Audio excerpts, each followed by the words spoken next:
Ya, intinya kita ikuti surat edaran itu. Di situ kan disebutkan salah satunya membatasi kunjungan orang tua. Yayasan Makamam Mahmuda atau Yamuda Takengon Aceh Tengah tutup sementara kunjungan orang tua. Penutupan itu sebagai upaya mencegah penularan virus corona ke kalangan pesantren.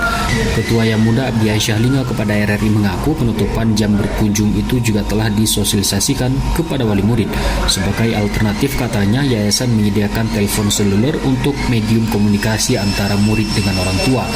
Yayasan, kata Abdi Aisyah, juga membatasi izin pulang bagi santri, kecuali bersifat mendesak.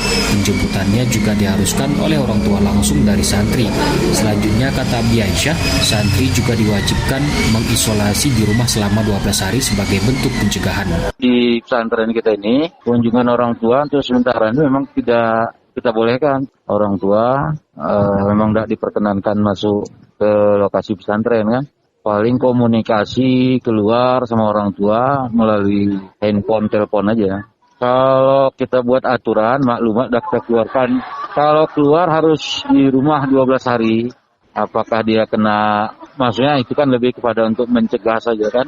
Lebih lanjut dikatakan Abdi Aisyah, Yayasan Yamuda selama ini juga membatasi jam bagi tenaga pengajar dari luar. Kebijakan ini katanya juga dimaksud untuk mencegah terjadinya penularan virus ke dalam yayasan.